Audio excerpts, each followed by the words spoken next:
Do you hear that? Welcome back, guys. It's another episode of Wendigo Uncut. Today, we are going to be talking about a few different... Hello?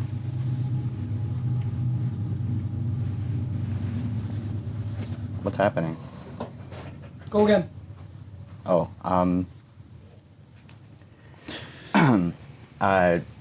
welcome back, guys, to Wendigo Uncut. Today we're going to be talking about the different subgenres of horror. We're going to be talking about gore, which is also known as splatter, supernatural, and thriller or suspense/psychological.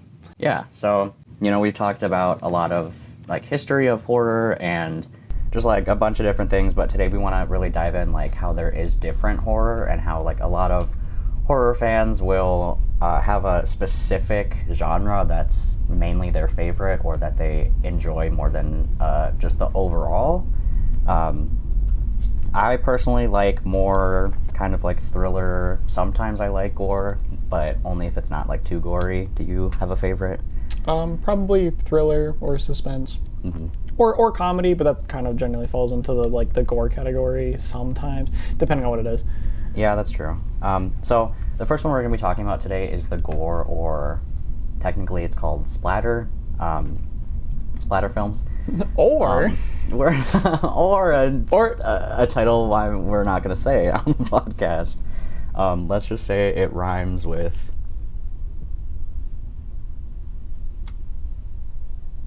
torture corn. Yeah.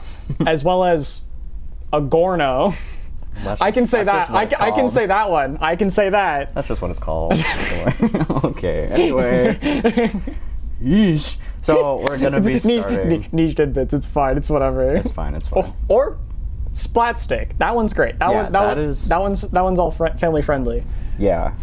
So a very. Well, I wouldn't say no, it's famous. The Saw series. Yeah. Is known. How have we not talked about that how have we not mentioned that up until now? I don't know. It's one of my favorite franchises for all that. It started, the first Saw movie came out in 2004, and it is pretty well known for kind of having that kind of body horror of all the traps and stuff. And yeah, and the traps are very iconic, specifically the reverse bear trap. Mm-hmm. That is what I think Saw is mainly known for. It has that psychological kind of panic sense because it's timed traps and all, which if I was put in a Saw trap I would definitely die. Damn. Not even a little bit. I have no chance, dude. I'd simply just rip it off, just remove it. It's just that if simple. It was the reverse bear trap, maybe you just remove it. But what if it wasn't the reverse bear trap? You were okay. If it was anything behind my eye, no, I'm just that one. Just kill. I'm good. I'm good. Just kill me. Or the one I don't remember what movie. Actually, wait. To be fair, if they removed your eye, surgically, removed your eye and then put it back, you would have already been removed, and there'd already be damage, probably, at least a little bit. That's true. So you'd probably it'd be a little bit. I still wouldn't want to do it, but it would in theory be a bit easier because they already opened it. Yeah. Either they did that, or they would have cut into your temple and your skull to get it behind the eye. I think because in the movie that you're talking about, that obviously does happen, but the eye itself is swelled, so it's shut more. Yeah, which means they did, but they crudely worked on it, I guess. Then yeah, and he can still he could still see out of it. Okay, then they did a good job, decent quote unquote if you want to call it that. I guess, but I don't know. There's some that are definitely, I'd say, easier to survive than others. I'd say ones that kind of test how much pain you're willing to go through to save someone else. I think I would maybe survive those because it's if I'm not doing it for myself, but I'm doing it for someone else, I could maybe do that. Or maybe the one where it's those ones are. I'm thinking about the hand in the needles. Because that is... She was thrown into the pit, okay, well, by the way. Well, okay, in one of the... Okay, then what I'm thinking of is in one of the games of the Saw, it's there's just like somebody sitting, like somebody stuck in a chair. The other person enters the room, and then it's like the key is somewhere in this like giant box of loose needles, but it's like the like syringes. Yeah. And it's like so you like have to like reach in. I know. But There's that's what I'm also thinking of, because it's like that's technically also sacrificing your own hand for someone else. yeah. No, and like I agree because I feel like it also depends on like if you're in a trap alone minus like or I guess versus with other people because you know in a lot of the movies it follows like a group of people who do the basically trials I guess together. The escape room. I mean the really messed up escape room. Technically, I mean, wasn't there one of the newer ones that is literally just a very deadly escape room, or is that a spin-off, like a riff on it? I don't remember. I remember seeing something about that. You might be thinking about it's called Spiral. It isn't the most recent one. I think yeah, that's what I'm. But thinking it's of. like the second most recent one. Yeah, one of the more recent ones. Yeah, and like they have to. They're in it together, but they all have to do like their own individual. Yeah, they all have an escape room that's like designed off of their past. So yeah, okay, that is what I'm thinking of, and I was correct.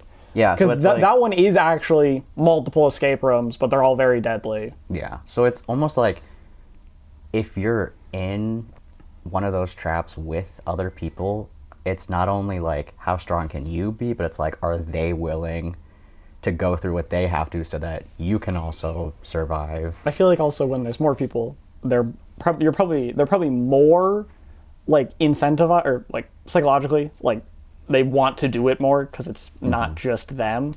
That, but also like, you know, under that kind of stress, they get like really just, I don't know, it's like their survival instincts just go up so fast that they're like willing to betray the other people. Their adrenaline as well as like selfishness. So I feel like I would be more, I don't know. I think if I really was down to it and it was like a me versus one other person, I would probably have hopefully have my survival instincts kick in and want to survive. But if I have to rely on other people... If it was definitely, like, me versus you, I am trying my best. Yeah. But, like, if it's a me and then I have to, like, rely on others so that we all get out, I'm like, well, I'm screwed. I ain't trusting these people. No. Not one bit. And that's often what happens. Like, unless I actively know them, I'm not trusting these people to do whatever they're trying to do. Exactly. Whatever they need to do. Exactly.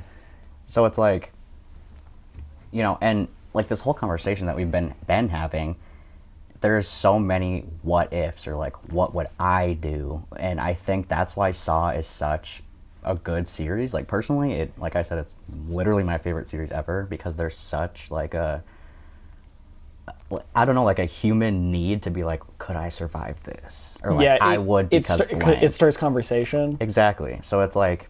As well as we're gonna tie this back in to the gore. Exactly.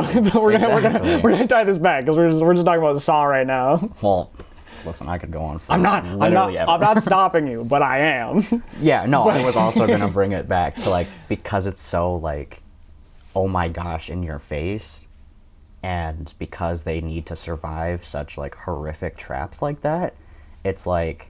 You really think, could I do that? It also ties to a thriller or like a psychological horror where it's like it gets you thinking where it's like, this could happen to me. It's like, yeah. Or it's like, what if this happened to me? It's like, how would it go? And it's like, people love thinking about that. Yeah. They love it. And it's like, I don't know. I just feel like that's why those kinds of movies have such like, a love for them, and it doesn't even have to be like horror in that genre. It could just be like that. Could I survive? That's why I feel like apocalyptic stories and like movies and films have like such a good feedback, basically, because everyone's always like, "Oh, how do they do this? I bet I could do that. Would I be smart enough to do X, Y, Z?" So it's like Yeah, and everyone on the internet's like, oh, my toxic trait is thinking that I can do that. Yeah, it's like, oh, what is your red flag? Do you think you could survive this movie? Or what would you do if you were put in this movie or film or book or whatever? Yeah. Which I love talking about stuff like that. But I love talking about it, but I've barely seen them. So no, that's fair. I get to talk about the broad strokes. You get to talk about little nitpicky details. Yeah. I need to rewatch all of them though. But I mean, you have to know enough, like, lore-wise of Saw, like, characters. Do you know, like, borderline, the quote-unquote kind of iconic characters? Like the reoccurring characters? Yeah, yeah. Not the ones that, like, die, but... Well, obviously, they're dead. Yeah. But, I mean, I know Saw, the way that he thinks, and why he does it, and that's about it. Do you know the character's name? Nope. Okay. I know that he's a really old man, though. Yeah, he is. And that he has a cult, in quotes, that kidnap people off the street after he's already, like, scoped them out, like vetted them, and has like done his research on them. They kidnap certain. Well, because sometimes they just kidnap people. Other times they like the main characters. They get kidnapped specifically. Yeah. And they're like, oh, and then he's like, oh, would you like to play a game? No, not would you. You're playing this game. Oh, yeah, that's right. He asked, would you like to play a game? The answer is yes. It's a movie. It has to be yes. They have no choice because they're already there. But, no, but I really do. I could honestly talk about Saw for an entire episode, but I won't. We have a lot more things to talk about. We do. We have another... we have more gore / splatter that we have to talk about. And then we have two other... And Saw doesn't really fit well into this one, the way we're talking about it, so... Yeah. So, sadly, personally, moving on. We can talk about it in a later time. Yeah. So, our next movie we're going to be talking about is the Would You Rather movie. This one is also a psychological kind of thriller, but it was put in the quote-unquote gore category or splatter category because of it kind of being similar in a way to Saw, and how they are basically playing a game that has to... I mean, they're playing the game Would You Rather, but to the extremes of, like, harming yourself to try and continue to play this game to escape. Yeah. Is there also a reward in this movie? I believe it is... Because isn't there an incentive other than just, you're here, do this or die? Yeah, it's a cash prize, I believe, from the person who hosts the Would You Rather game is, like, super rich, and he's like... Of course, it's always the mega wealthy that are like, oh, I've done literally everything else. I need some new form of entertainment. Kill people for my own entertainment. Yeah, but which kind of reminds me of, like, The Menu. Yeah. Which I'm gonna bring this up just now before I forget, because it's not on our list. It's like that one also is kind of like a little bit suspense, more of story driven, but also like a gory kind of one, because it's like they do die. Yeah. They get cooked. Yeah. Quite literally. Okay, now back to it, because that was just small tangent. No, you're right, but I do like The Menu. That is a really good one.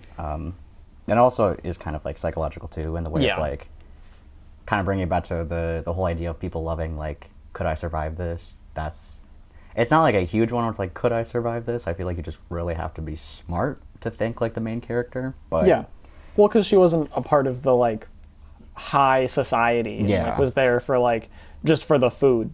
She was literally, like, +1. Like, I know nothing about nothing. Yeah. So, Would You Rather is, honestly, the first time I saw this, I literally...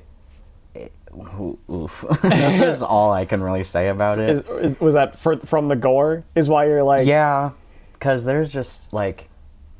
I don't really know how to describe it. The way it's kind of... I don't want to say written, but it like, you know, The way it's laid out? written. Yeah, the way it's laid out and like how they went about like actually making the story, it's very just suspenseful, and it really does make you root to be like, you guys have to survive, like you guys aren't bad people. And I think that's why it's, I don't know, I would say almost it's like a reverse of the Saw franchise, because They're here. I want to. They're here. Yeah. Kind of by their own free will. yeah, because They at least signed up Yeah, for that. they but signed like, up for they it. didn't realize. They probably didn't realize exactly what they were getting into. But it's like, they're like, oh, easy money. So they're here. They showed up. They showed up willingly. Yeah, so But they're only not did they, staying willingly. Yeah, not only do they show up willingly, but they also aren't in this game because they're bad people or did something wrong. I mean, most of them are either like dying or in need of Yeah. the money Yeah. to survive. Like the main character, she wants the money to help with her brother's leukemia, like treatments. Basically, she wants to like help secure a donor for him. Yeah. So it's kind of like stuff like that where you're like you really want them to get this money and survive, and you really hope that they do everything they can to continue playing this game. But there's some really like gross stuff, like even just looking up the poster of the Would You Rather often depicts an eyeball with like a razor blade right next to it, and spoilers, it is one of the things of like, They have to cut out their eye. would you rather do something, I guess, horrifically worse, or slice your eye open with a razor blade? And let me just say that one scene alone, absolutely vile. Does it pop like a balloon? Yes. Yeah, because Yes. eyes are filled with a decent amount of liquid. Mm-hmm. And like, the whole time, like, And this is why I have not seen this movie. yeah, it's I'm not saying that I couldn't handle it. I just don't like it. I don't like the way it feels. exactly. It is one of those movies that really does make your skin kind of like crawl and be like, oh, I didn't like that. That's really gross. Yeah, that's why I don't really watch like horror or nope. Let me rephrase. I don't really watch gore-centric Yeah. films that aren't the like over the top where it's Yeah. like obviously like this comical, is like almost. yeah, like the ones from like the one from Indiana Jones where it's like their face melts, but it's like it looks horrific, but it's very clearly like this So is fake. this is yeah, like obviously. Yeah, but just like just that one scene, like if, and you know, there's so many other like the would you rathers that guy asks that are like equally awful and kind of like, This almost kind of reminds me of like Squid Game. yeah, it really, like, honestly, where it's like you have to, I don't even remember, but it's like like one of them, there was like an old lady who's playing, because there's always an old person playing these awful horrific games that no one wants to hurt because they're Yeah. old. And it's like, oh, stab the old lady in the thigh with an ice pick, or drown yourself. And it's like, well, okay. So it's just like really awful would you rather No one wants to hurt questions. the old lady, but that's not actually that bad considering some of the other things I've heard about the movie. So exactly. So it's like things like that where it kind of is like, oh my god, what would I pick?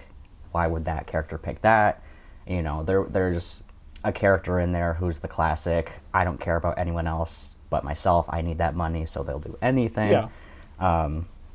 They'll do anything that is harm other people over themselves. Yeah. So it's a good dynamic. It has a good story, and then the ending is devastating, which I won't spoil that. But yeah, it's just good. I really like it. I would watch it again, but I would probably fast forward the eye part. You want to watch it for the story. You'd watch it again for the story, Yeah. not for the gore. Yeah, because it's like it really isn't gory. It's just that one part, because they really like give a close-up shot, and Yeah. it's nasty. Yeah, this happens. Like, yeah, that happens a lot in like gore movies where it's like sometimes, like, I'm not like the original Saws in that one, like not really, but like ones that have like stories, like the Menu, like it actually like there's a backstory to the main character and the chef as well, like mainly the chef, but like they have backstory, and you watch it again for the story and like for the characters, but not like specifically for the kills. Yeah, because it's like the kills aren't crazy. Like, I mean, I'm just talking about myself because I don't really enjoy the gruesome kills. I would rather watch like the movie for the story and like what's happening. Yeah. Over the like specifically like we're gore like here we're doing like we're showing a bunch of like I don't like hyper realistic like gore. Yeah, me neither. Like I don't like that. Like I the eye popping or that kind of stuff. It's gross. Yeah. I don't know. It just depends, because how I realized that I was like, oh, I cannot do super hyper realistic gore that looks real was when I watched Saving Private Ryan. Okay. Couldn't make it 20 minutes, and I had to leave the classroom that I was in. But like, not necessarily a gore based, or it is, but it's not a horror gore film. Yeah. That's what I mean. Yeah. So it's like, because like that Saving Private Ryan is very realistic, as it's trying to be as close to war as it is, as it can be, which leads it to being a gory film, but not like in the gore genre, like splatter genre. It's not like it's more of a war film and more like trying to be accurate. Yeah, but it's like but in the trying to be accurate, it's some people have that hard time getting through it. Yeah, and that's also why like in past episodes I've been like, I cannot watch Terrifier, because that's, at least from what I've been told, that's like just a lot. Just stick to the clips that are like the funny clips. Exactly. And so, and I'm perfectly fine with that. I'm okay not or put it on that. in the background on like a like not even that. Not even that. I can't do that. No, you put it on in the background so that like you watch it, but then like something scary happens, you just like do something, like go back to doing something else. Yeah, maybe. And I've been told that the third one's mainly the worst one, so maybe I could stomach the first one, but not the other two, or the first two, whatever. But I don't know. I'm not crazy interested in like trying. Yeah, which is perfectly fine. Yeah, perfectly fair. But another one that I wanted to bring up before we go to supernatural / like sci-fi, Final Destination. You've been wanting to talk about this for, you know what? Just have at it. This is a very gory based film. You know what? That's actually basically all this is. Exactly. They're just gore fests. Yeah. So. But these ones are actually funny though. Some of these are actually funny. Yeah. So Final Destination, I was brought to light at a way too young of an age to watch them. Did your mom just love them that much? She still does. Oh, okay, all right. And so I was literally traumatized. Oh, okay. What a great mother. Yeah, and I had to watch all of them. Had to? Oh. Yeah. Well, I wasn't like forced. Like I could have left. You said I was we're watching a movie. So traumatized that I just couldn't get off the couch. Your mother went, I'm watching a movie. Would you like to, or you're watching this movie with me? Yeah. Okay. So, yeah, the whole Final Destination franchise is something that I can somewhat stomach now. I can stomach the first two movies, I think, and like be okay. But as they kept going, when it really traumatized me was, I don't remember which Final Destination, it might have been either 3 or 4, but it was the one that has the like race car track. Yeah, that's the 3rd or 4th one. I don't. Yeah, one of those. Yeah. And it was that one scene that literally got me because of the one little clip of, and I watched it back like recently, and I was like, that's actually stupid. Why did that traumatize me? Is it when she gets hit by a tire? Not that one. Oh, okay, because that one is very funny. That one is very because it's just comedic. they're just standing there, tire from the top ropes, just and then just splatter. Yeah. No, it's when that guy trips on the bleachers and like the thing goes like through his mouth. Like that one scene, I saw that and I felt so sick when I was younger, and I'm like, I can't. Like even just thinking about the movies made me feel ill.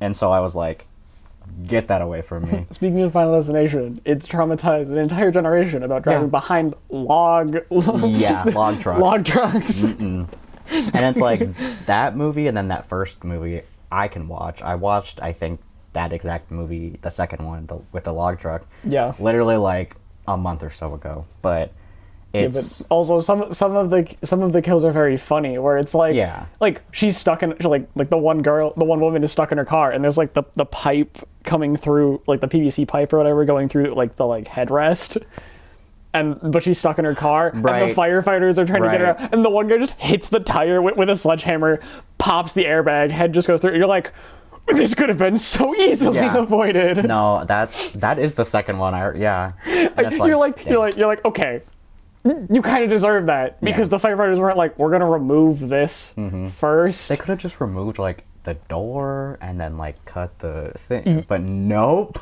Or they even could have just like, actually no, they would have had to remove the door at some point, but like it's just sitting there, like she's like, oh thank you for saving me, but like you just see it's like subtle. I love subtle foreshadowing, looking at like just the left side of the frame. Yeah. Or like the constant like reoccurring numbers that happen. Yeah. Where it's like it started with like the flight number, and then I don't remember the exact number. It's like 9 something. It's something like that. And like then 913. And then in the most recent one, not the one that's coming out, it's they get on a flight and the number is reversed. Yeah, I don't know too much of like the later movies because I'm still like but well, you know, I haven't watched any movies front to back, but I have seen. I watched one video on somebody ranking every kill like a month ago. Oh, okay. Well, that's so I'm at least knowledgeable enough on some of these that it's like the plot really doesn't matter. The plot is they die. The plot is there's this like big one, but then like some people escape and death goes and then kills them in very gruesome ways. Yeah, like getting crushed by a piece of glass. yeah, that one. Yeah. So it's like, honestly, it's like move. It's just like, oh. It's like, oh man, and it's like, anyway, the body wouldn't get crushed like that by a piece of glass because it's the bones. His neck would probably be broken, but like he would get seriously injured, but not pancaked. Like, but anyway, anyway because they're over the top, or some of the kills are very over the top. Other ones are very realistic, kind of like that one.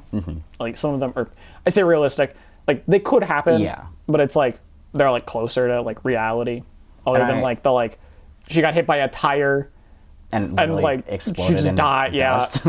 Yeah. And that's kind of why I'm like, I think people like them, because certain ones are like, oh my gosh, that could happen. Yeah. In a way. Other ones are over the top funny. Yeah. And so it's like, I feel like if I sat down and kind of was like, I'm going to force myself to watch all of them and see if I still, feel ill watching them. Especially like years later and like now having filmed things, you're like, oh, you're not looking at it as like I'm watching this for horror. I'm watching this for one, rewatching them, and two, I'm looking at like, well, how'd they do that? Like a vision. I think they're called premonitions. I think that's what they're called in the movies.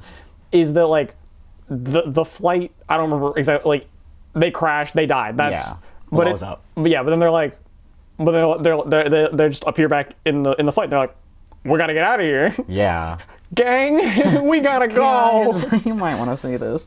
Or like in the second one where instead of a plane, it's like a coach bus. Oh, okay. Is the roller coaster in the third one then? Or the roller coaster was the second one? Oh, you know what? You might actually be.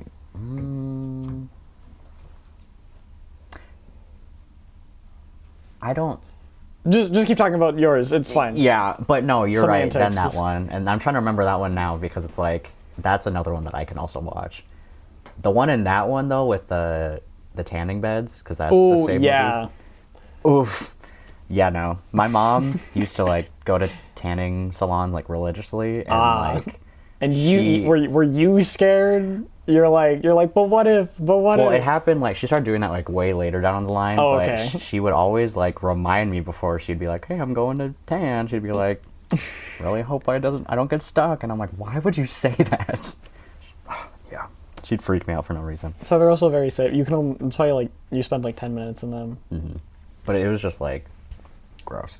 Yeah, because doesn't like their skin start like bubbling and like melting off? Yeah, and they become like literal charcoal pieces. It's so gross. They just basically they get mummified.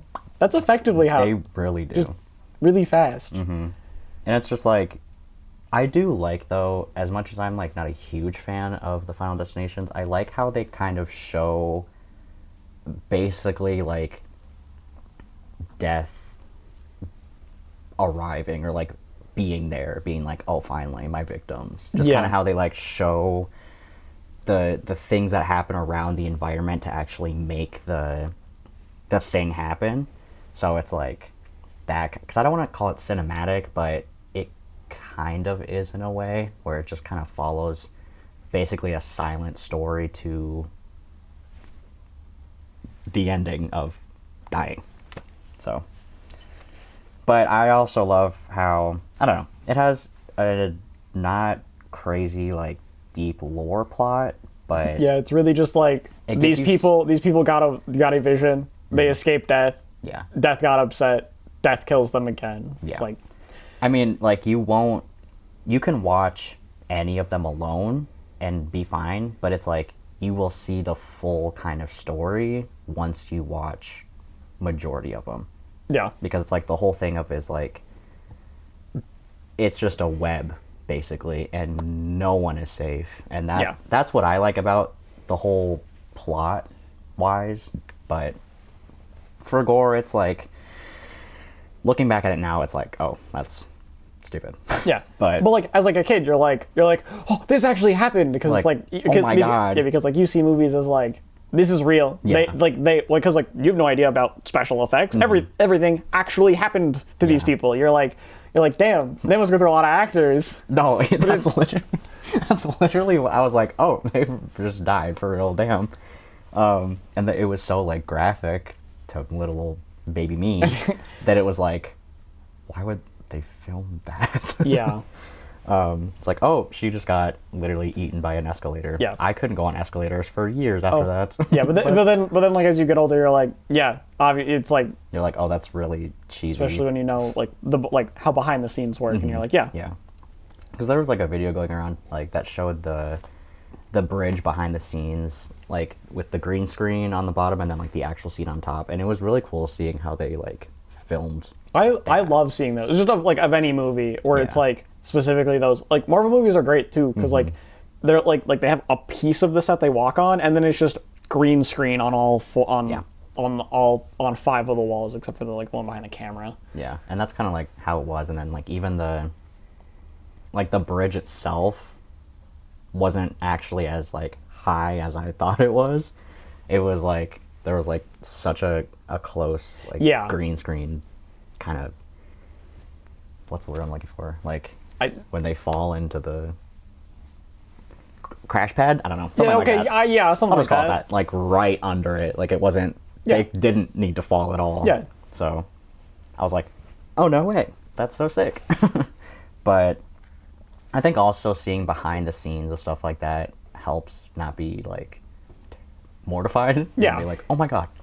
Anyway, so I noticed how I said I was just gonna bring up Final Destination, and then we talked about it for a while. So we're bringing it. Okay. Please, let's move on to our supernatural topic. Starting with a very, very iconic kind of supernatural sci-fi, the Paranormal Activity. Yeah. So that one, I know we had mentioned it in like earlier episodes, when we would kind of talked about like found footage, like Blair Witch. Yeah, I brought it up. Yeah.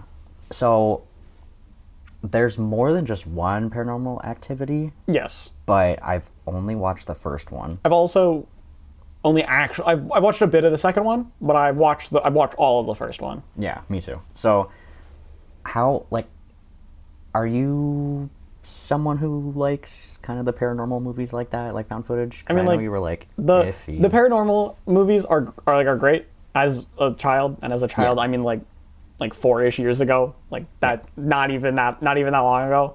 Like I couldn't watch them because I'm like, they're too realistic, and I'm like, realistic, like Yeah.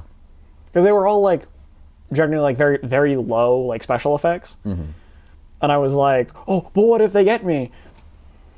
No, yeah, and I kind of agree where it's like having a movie where the kind of quote unquote monster or like bad thing is in the safety of their own home. Generally, it's also in the safety of their own body as well. 'Cause Yeah. it's a lot. Oh, I say a lot. Generally, the supernatural ones are possession. Yeah. Or like a demon or a ghost or poltergeist that's upset. Yeah. And like I don't know. Like I think it's interesting, but I also think that for what their budget was, from what I remember, that it was like pretty not a lot. Yeah, but it's good for yeah. what they were given. Because it's also 15,000. Yeah, because it was probably like the producer, somebody like gave them like their house to like film at, and they like just like set up cameras in the corners because like they're obviously like CCTV or like house cameras, like I think they're black and or like it's like the lower quality, lower res, and they're just in the corners and they're just like doing stuff, but it's like the little bit of acting that you see is like either they're just doing normal things or like they're like spazzing out. Yeah, and that's like the only spectrum of the film. Yeah, it's like normal everyday life, and then when it gets to nighttime, oh my it's God. like yeah, because that movie follows two people. I don't even remember their names. It's been many years since I've seen it. It's been like six or eight since I watched the first one.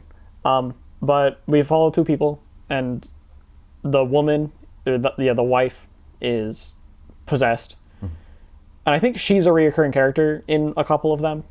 Like she is, like we follow her. I'm pretty sure. Like in the later like in films? the sequels, yeah, I'm pretty sure. Don't quote me on that exactly, okay. But I think that's what I was told at least, is that we follow her, but it's her husband like tries like looking up like these like symptoms and everything, and he's like, you're possessed. I think he like figures that out at some point, but like we started the movie and we follow them, and then like some weird stuff happens, and then we get cameras, and then we see some of the stuff that happens, and then it gets more and more where it's like, I remember one of the things where it's like he wakes up in the middle of the night and she's gone, and then we cut to like a POV camera of him walking outside, and she's just on like the porch. Yeah, no, that's right, because I remember that there was like some shots where it was almost like he was filming like on his phone. Yes, or something. which is a very cool effect going from like it feels very like home footage because it's obviously like I say home footage considering it's literally recording in their home like cameras, but like also like we cut from that to like we watch him get up, and then we cut to like a camera that like you'd hold like you're just recording this because you're like, I don't know what's going on. I need somebody to believe me. Yeah, no, I like that because it's like, or it's like a POV of like we're seeing exactly what they're seeing, and it's like they like he's not actually recording this, he's living this, but it's a POV and not us like we are the character, we're not watching the character. And I like it like that too, because it, especially like when he does do that kind of like filming on a phone, because you can tell it's like on a phone, and it's not like it was an actual cameraman that was like trying to stabilize it, because it's not very stable, and so like I just like that part. Yeah, I mean, it feels realistic. He probably they probably had somebody like actually hold a camera, but like obviously like they didn't have like a big rig for it for them to like a gimbal like stabilize it. Like it was obviously like you're just holding this and act like you're just like actually like you're actually here. But I like it because it's how it's, at least to me, I feel like when you watch Paranormal Activity, it almost feels like you're watching a documentary of like, yes, oh my God, possession. I do always, that's the thing about like found footage films is like they all feel like documentaries, and that's why this is a very good one to fit into both of those. Yeah, I like it though. It's, it's another one where you have to watch it back and be like, okay, that's kind of stupid, but it's like, well, they're pretty good movies. It's a good movie. I say movies. I've only seen one. I enjoyed the one I watched. I did too, honestly, and like for having such I mean, 15,000 to any normal person is a lot of money. That's a pretty small budget for a film. Yeah, for a film, that's a really small budget, and like, it was great. The editing was great, filming was great, and it has like that iconic scene of the wife getting dragged out by nothing, by her Yeah. leg. That one's really cool. So it paved its own way to have like that kind of supernatural ghost possession like genre, I guess. Yeah, which I'm going to bring up another one. It's a very, very small one that my mother was watching one day, and I just sat next to her and started watching it. It's called Bad Ben. It's just some guy, like some like old guy was like, I want to film a supernatural thing. So he's just filmed it in his own home. Mm-hmm. He got like some other people to be like exorcists because the house is haunted by like a demon or something. Okay. And but it's Bad Ben, or it's like there's also a second movie to that, Okay. which is like the prequel, which is so Ben and then his brother possessed the house because they died, I think. And Ben is the slightly nicer ghost. His brother is very mean, but there were two parents as well, and they raised them in this house. But it's just filmed in this guy's house, so you're like, oh, it's an abandoned house, because like in one of them, it's like, oh, it's an abandoned house, but it's fully furnished because it's like they just filmed in his own house. Okay. But it's like a very small film that like my mother was watching, and I'm like, yeah, this is great because it's like, it's just like you can just film this because it's like. Yeah. It's like the supernatural works really well for like lower budget because you don't have to show anything. Yeah. It's all, you can do a lot of practical effects as well with special effects, but like you don't need a lot of like cast for them generally. Yeah. You can do like supernatural things like at least ones we talk about like Paranormal Activity.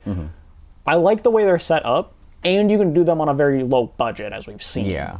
Because a lot of like the idea is that you're never gonna see the quote-unquote bad guy or monster. Yeah, it would just be acting from somebody, or like it moves something, which like you can do that with practical effects with like a string or something, and it's like you don't have to put any like budget into making a monster. Exactly, and so I feel like those are probably the easiest to make if you're like starting out and you're like, I want to make something scary, but don't have a lot of because you can like think about stuff in that where it's like everything can be a bit more subtle, where it's like, oh, like this room is colder, and like you can do that by like putting like the lights are either dimmer or the lights are blue, so it's like you can like, it's a lot more visual than actually like, or it's a lot more like, I say visual, but it doesn't have to be super visual. It's very good for like the like, I just like the way that these are set up, because like Paranormal Activity and Bad Ben, the small one, they're set up very similar. Yeah, where they're both like cameras in the house that we're watching. I'll have to watch the Bad Ben one because I looked it up, and like as of last year, there's been how many? 14 films. Excuse me, what? Bad Ben. Okay, I know one. I know there were two. I think there was a third one.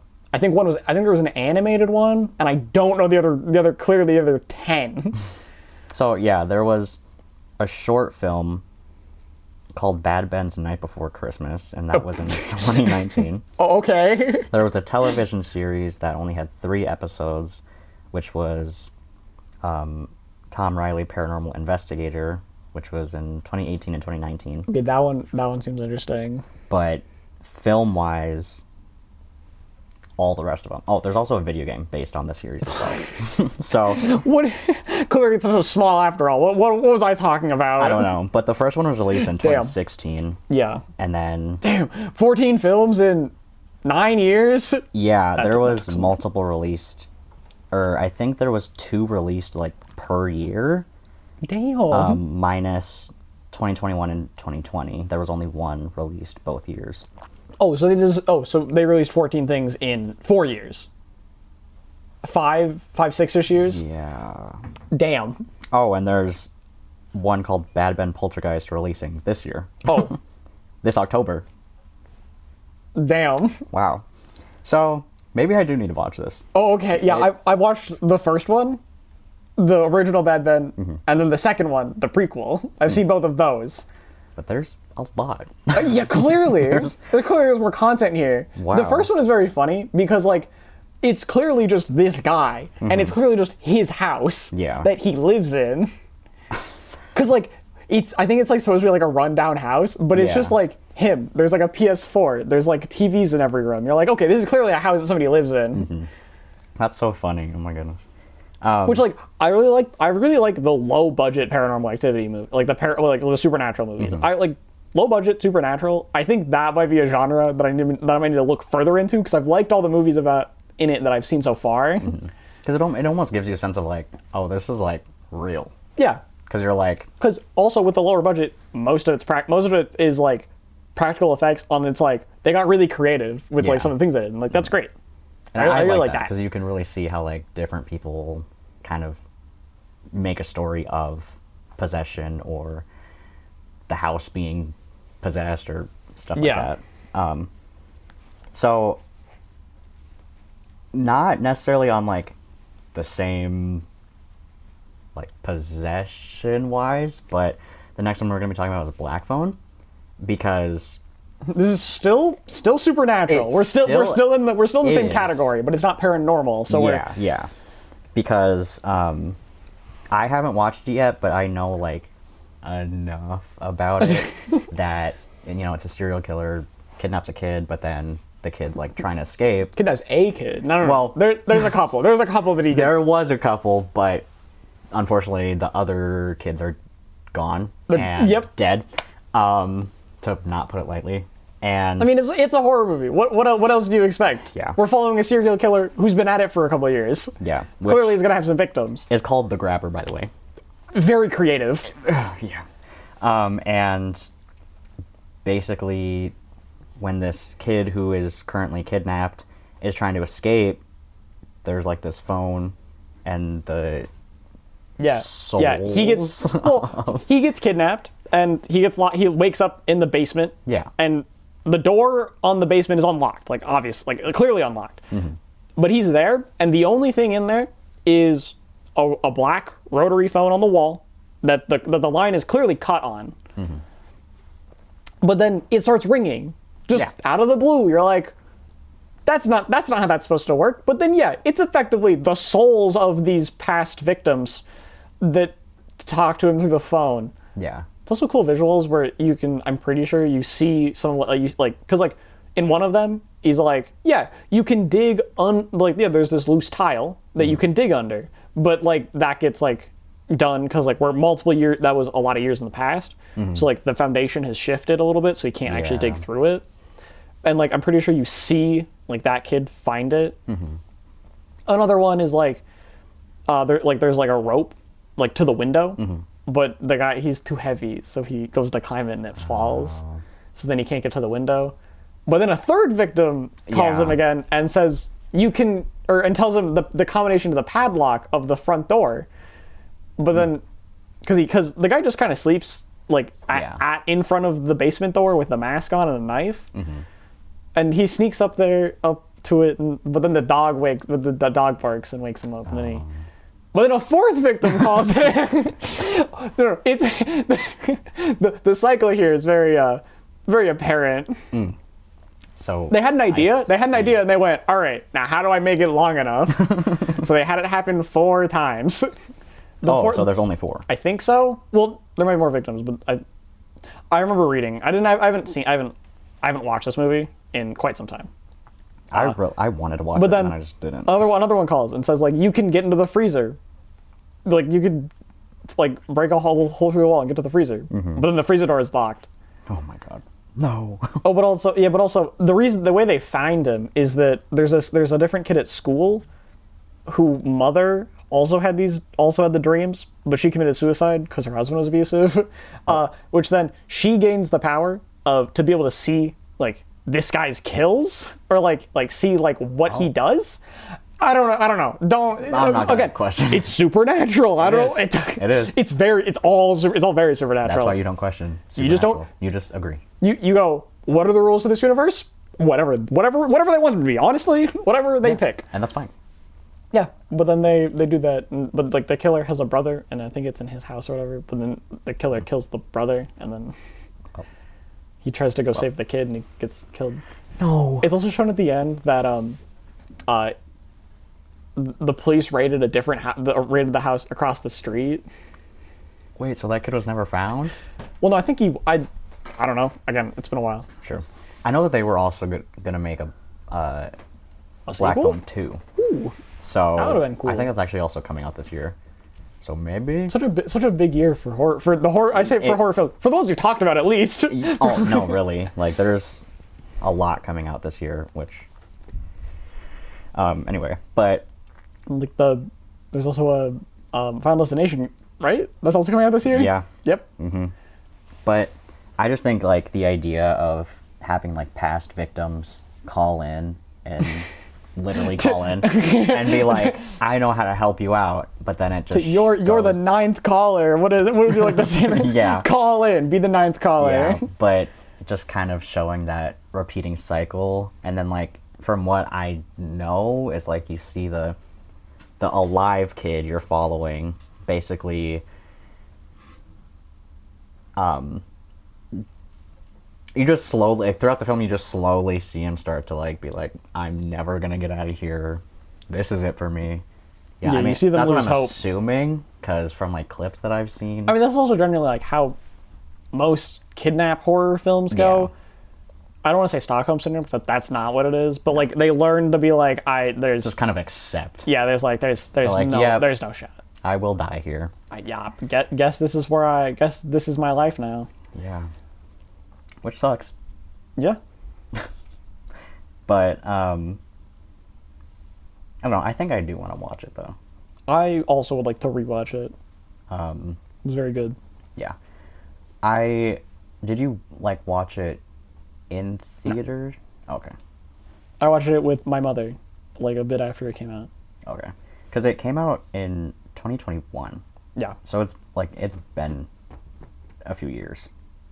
No, I really got to see it, but like I said, I've seen enough clips, and I think from what I remember is through all the calls, like towards the end, he uses like what the kids like told him to like through their different stories of like saying stuff and like telling him what to do, he uses it to like get.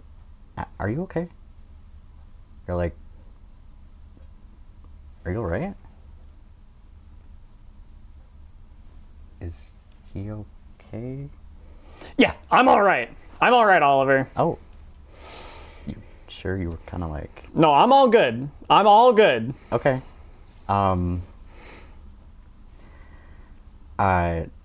Let's move on to our final topic then, thriller. So, you've mentioned that you really like thriller. Get Out is our first. Yeah, I'm gonna. Yeah, I mean, like specifically, I haven't seen a lot of those we're about to talk about, but I love thrillers though, Okay. because I love a good story. Yeah. You've mentioned that before. I've watched Get Out. I think it's another one that is a good plot. It's a really good plot. It has a good story, and have you like learned any, or like have you like heard of I haven't. enough? Again, with all these movies, I haven't like sat down and watched them front to back, but I do know the story for this one. I do know this one. So from like what you know, It's would you watch yes, full thing? Okay. Yeah. because this one is very much psychological horror. It's very much more like there's a story to it, and there's also like other characters that it's happened to that you see, like that like it. Is it? It's hypnotized would be like, because Yeah. it's either that or possessed. I don't know the correct term for this one. Kind of like brainwashed. Yeah, so hypnotized, I guess, because isn't that basically what it boils down to? Because it's like Yeah. It is thriller, mainly psychological, but the director. thriller is also known as suspense, which is because Yeah. it's suspense and it's meant to give you thriller, psychological suspense, where it's like a sense of uneasiness, where you're like, but not like gut uneasiness, where it's like I might throw up from this. It's like, what's gonna happen next? I'm like, I'm like heart racing. yeah, you're like, I'm with this character. You're like, what is about to happen? Mm-hmm. And then generally those get like ended with like a jump scare or something. Yeah, and Jordan Peele is the director, and he's from like the handful of movies he's directed slash written. They're very like psychological, and they really make you think, and like you said, you get taken with that main character of like, oh no, something's wrong. But honestly, I liked Get Out because of the twist that happened at the end, because I saw it in theaters. Yes.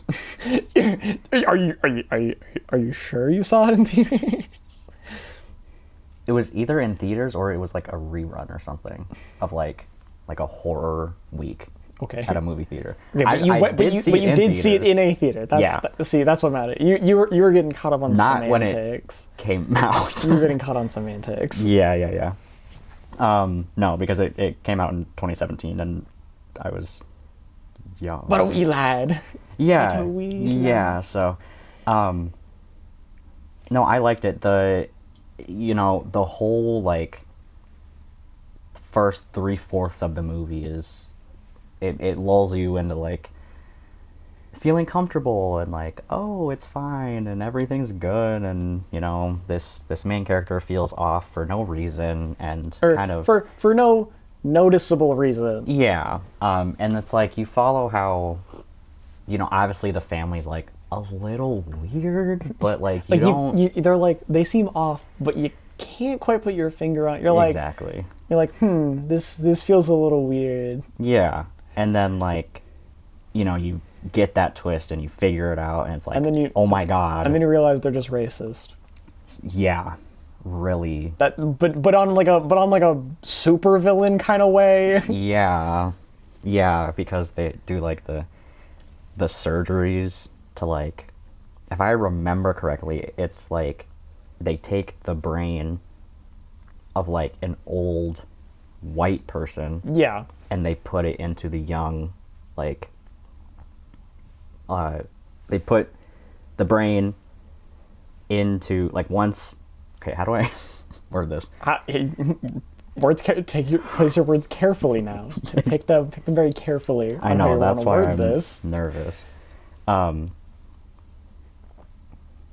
family basically hypnotizes innocent black people. Yeah. And takes old white people's brains who are about to die out, and so that the white person can live longer, puts it into the other person so that they can basically live more. Which is such a weird concept. But like the white people are racist, so it's like, yeah, it's very counterintuitive because you're like, yeah, it doesn't make I sense. guess like their thought process is like, they're less than us, they don't need to live anymore, so we'll take that. But then it's like, but then they become that body. Yeah, so like I got nothing. They basically like white personify the people. Yeah, you by like brainwashing. Yeah. And because like brainwashing, hypnotize them, because isn't it like she like touch it like she taps her tea glass? Yeah, and it's like the sound of the teacup that like just immediately brainwashed. Yeah. Yeah, because there's like that one scene where they're like at like a friend gathering or like family gathering, and then like one of the significant others is like very like quiet talking and like calm, and then like the main guy who isn't brainwashed yet like is like has like a flash picture, and he like takes a picture like secretly, but the flash like sets the guy off, and suddenly he's like not brainwashed anymore. He's like, where am I? You need to get out of here, yada yada. So that's like interesting. But I don't know, I just think it's like the concept of it is, I like it because it's not like the regular like, oh, we're gonna tie you to a chair and like shock you till you're brainwashed, yada yada. It's like, more, yeah, it's more a bit actual, like psychological, and like they mess with their own brains too. Yeah. to like get them there. It's like they mess with their own brains instead of it just being suspense, it's even psychological for the characters. And it's like a suspense for, I mean, obviously in these movies, they're good, like the characters have the suspense, but it's also more of like they're getting brainwashed and they're like, they just don't really know and they can't do anything about it. Yeah. It's not even like they know super what's wrong, but they know that something is wrong, but they physically cannot like imagine what it is. And it's like, I also love the memes that have come out of it, where it's just the guy that's just like, and he's like crying, and he's just sitting there. oh, in Such the a good chair. Yes, it's such a good reaction image, or like the one that the gardener who like runs at the main character. yeah, it's just but then he just runs past him. Yeah, that was weird. Just watching it without. Yeah, but because like, if you don't know, if you don't know what's happening, it just makes no. You're like, what the fuck just happened? Which that good for the movie. Yeah. You're like, what the fuck's going on here? You're like, that's what makes it psychological. You're like, what's happening? Yeah, but I don't know. Like, I think that there was gonna be not like a.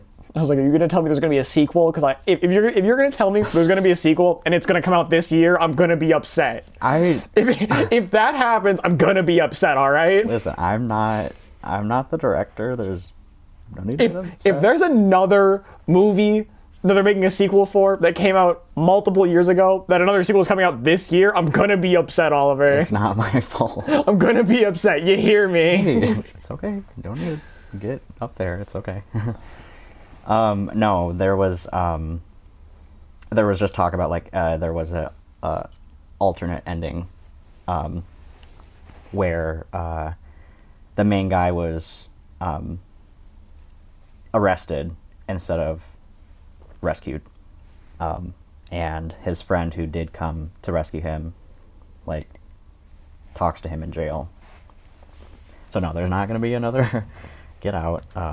They made their one and are moving on, or they made the one and then they're like, because like you can't really make a sequel to it. No, like it would just be another story that's just the same one. It's like because the whole family was killed, so exactly you can't. So our last two ones are like series. So the first one we're going to talk about is the Twilight Zone, and there is a lot to the Twilight Zone. They're not to be confused with the vampire movie Twilight, the Twilight Saga. Yeah, you got to preface that one because a lot of people, but there has been like.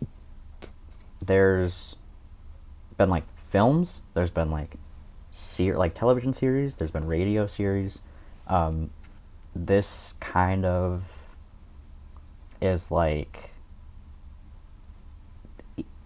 I don't know, it's like visual and audio, and there's like different things. So it's a lot of it is almost like that one audio horror where it makes you think that like aliens are here or like Martians arrived. Yeah. Where it makes you think and is like usually I don't know how to describe it. Like it's very like there's a lot of dystopian themes, there's a lot of like kind of fantasy with the kind of what if situations it gives you. I haven't really dived crazy deep into like the whole of the Twilight Zone like series, but I remember watching a pretty old one because this is like kind of like majority of it has been known to like be back in the like 1950s till now. So there's been like different series. So like the first, second, third series or the first and second series were back in like from 1950s to the second series ended in 1989, and then the third and fourth series was like 2002 to fourth series ending in 2020. So like they're Long still running series doing it, yeah, and which is good for them because they keep coming up with new things to kind of what if about, which is hard to do if you're not a good writer, if you don't know what to talk about, if with all the media that's going on and sci-fi stuff, how long can you go until you literally just can't anymore?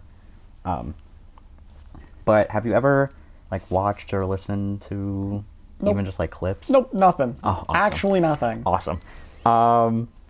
So there was this one that I had to watch in class one time, and it was basically this like cabin where these little like claymation goblin alien things basically landed in their tiny little like CD disc ship. It was like as big as a CD. Was it a floppy disk, or you just? No, it was just like the shape of a CD. Oh, okay. It was super, super tiny, and they like. The story was basically just like this girl. It was a silent film. This girl who had to like fend off her cabin alone to these little, like itty bitty aliens, and it was like. When I was watching it, I'm like, what am I watching right now? This feels like I'm on acid. When would you say? When do you think this one came out? The one you're talking about. If I had to guess, it would most likely be sometime in like the first or second series, which was like back in the 80s 1950s to 80s. Yeah. If I had to like that sounds like about the time frame for what you're trying to explain to me here. Yeah. If I'm gonna assume that it was in the first series, which was from 1959 to 1964, because it was very like not a whole lot of talking besides like the narrator who like told you the story, because there was just like the human girl who was fending off her cabin to these tiny little aliens, and they were like tiny like toothpick size tiny. We're okay. Like so, little. We're talking about actually tiny, like not like they're like up to like short, chin. No, but they're like just literally micro.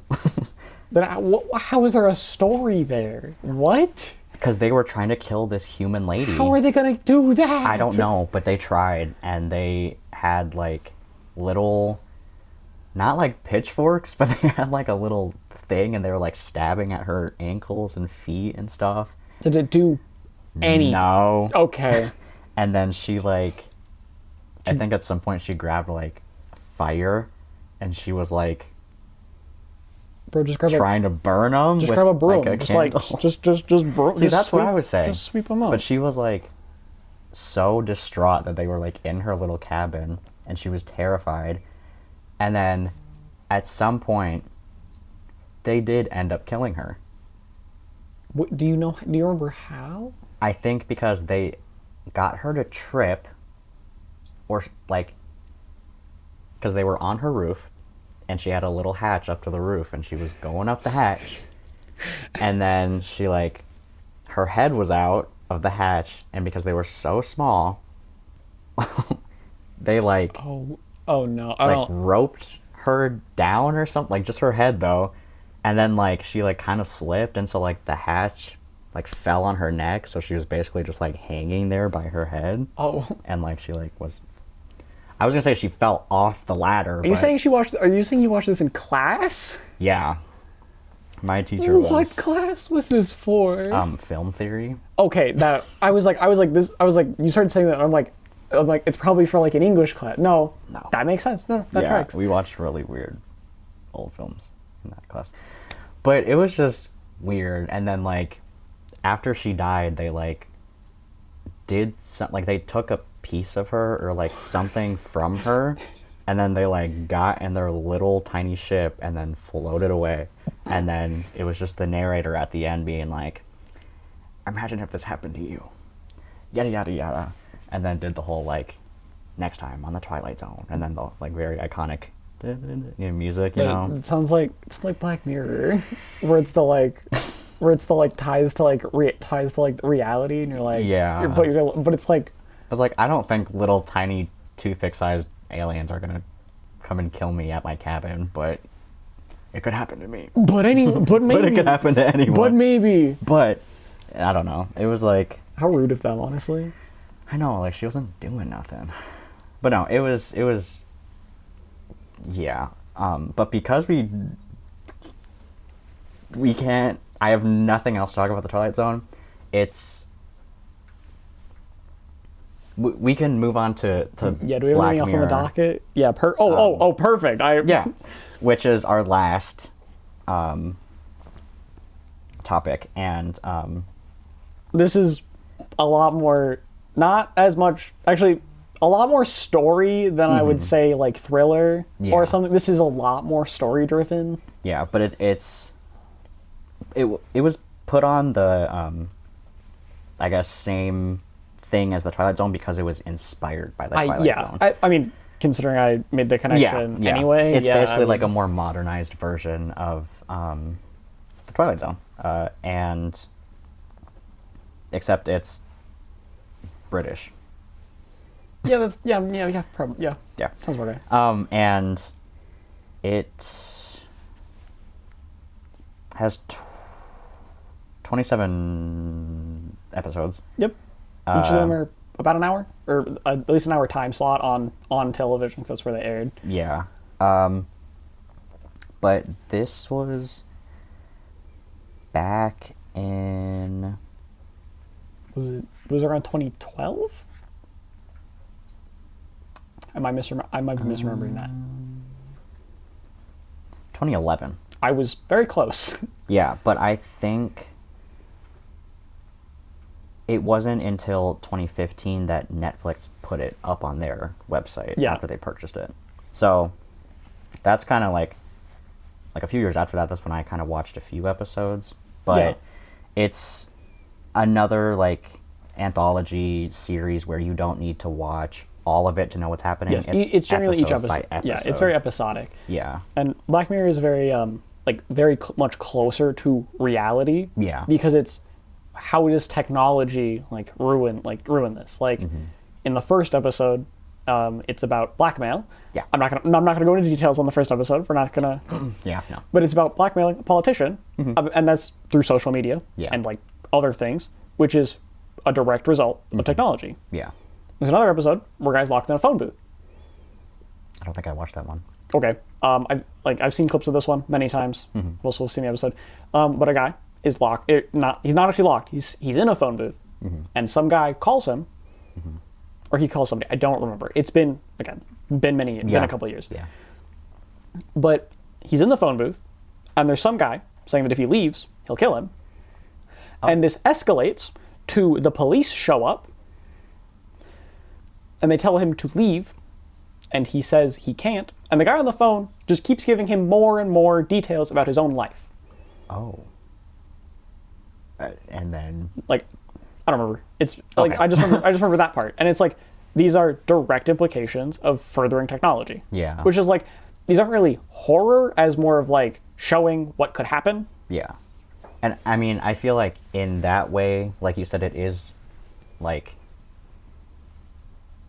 more for nowadays, our time, because it's because technology is advancing so fast, and it just gets scary to think this might happen or this could happen. So instead of how the Twilight Zone is very, this could happen fantasy wise, it's more this could happen technology wise in real life. Because Black Mirror was much more I say much more. Actually, yeah, no, it is much more set in reality, on something on realism. That's something that could actually happen. It's very unlikely, or like some of them are very Hopefully. some of them are very realistic. Like blackmailing a politician, like that can happen. Like that happens. Like that one, pretty realistic. I don't know about like specific details on it, but like that, like the overall thing could happen. But then there's some of them that are a bit more like, oh look at this thing, because they're just trying to like scare you into like thinking about it that way. Yeah. But like some of them are very realistic. No, and I remember there's like this one episode too of like the idea of like censorship. Yeah. Where like this mom gets her child like chipped basically. Yep.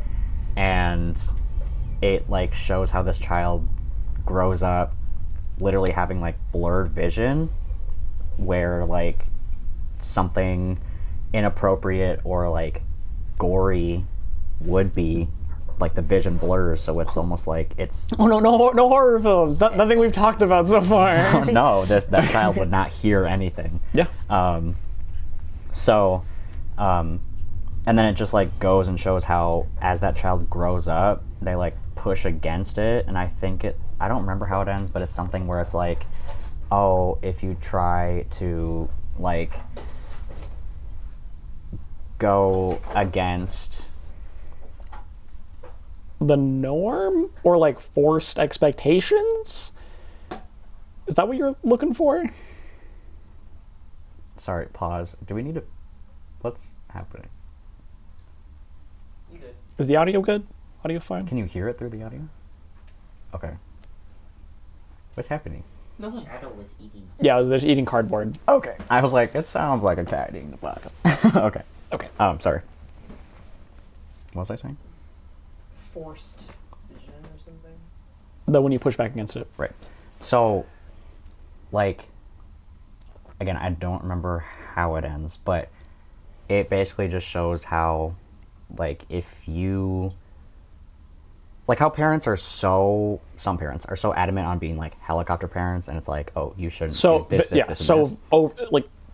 So very overprotective. Yeah, to a point where it shows, like, if you really will do anything to basically take over your child's life, bad things are going to happen. So I think it ends up in like the child like running away or something. Yep. And, like, yeah, that probably sounds overriding right. the chip, or I don't remember. But and then there's like that pretty iconic one where the world system is built on like literally rating people. Yeah, it's the voting. Yeah, and it's like if you're like under a certain like number, people are like, oh, like kind of like treat you like trash, like you're a criminal, whatever. Yeah, and that is very realistic. Like maybe not as much in person. Yeah, but like but very much online. social media. Yes. So like like Black Mirror really covers like all of technology. Yeah, not just it covers all of the like the horrors of technology. That's the right phrasing for that. Yeah. The horrors of what could happen with technology. Because like,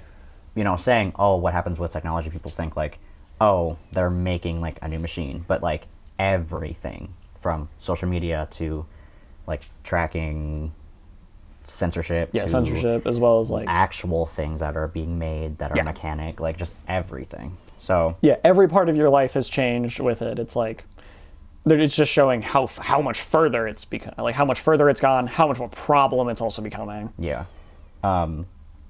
Which, like, I think that how they write it, I haven't watched a lot of the recent episodes, but how they do write it really is another one of those, like, oh, it's going to go this way, but then, like, you know, it's like with that first episode. They're very good at, like, where it's just like, this is happening, but now but now we're here. We're up like, here now. How did we get here? Exactly. And that's what it's like. That's what they're trying to show. Or it's like we started with like flip phones and like being able to text and call people, or being able to like have instant access to being able to talk to people. And now it's, how did we get here? How did we get to social media ruining people's life? Yeah. Like telling people to kill themselves online and then actually doing it. Like, how did we? There's a bunch of middle ground here, and it's like it just happened. And you're like, but now we're here. Yeah. Like we got here somehow. Yeah, and like in that first episode where it's like, if you know, where it's like when I was watching it, because I saw on like actually in real life online talking about like, oh my gosh, this first episode's crazy. I can't believe XYZ. But I'm like, what? So I actually watched it, and that's what, made me kind of Yep. slightly get into Black Mirror.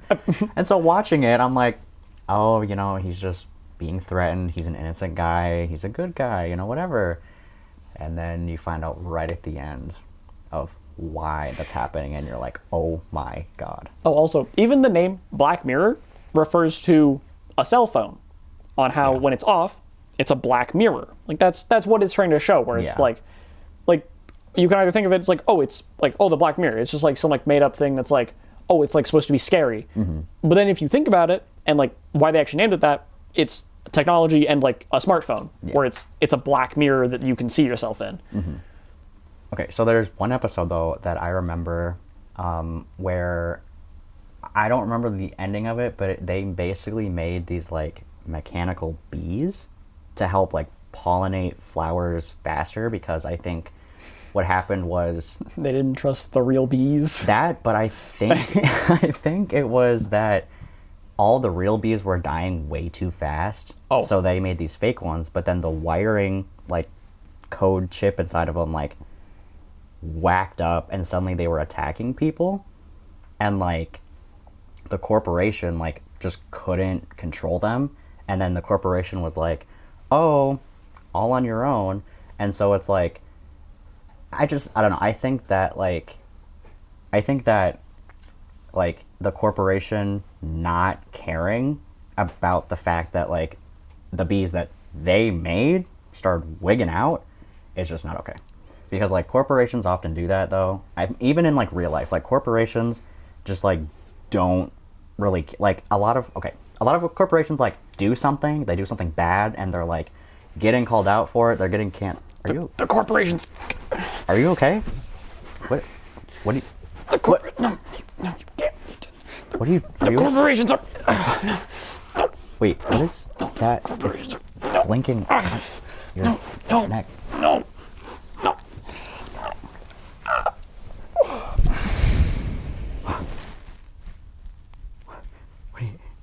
Are you okay? What's happening? What's wrong?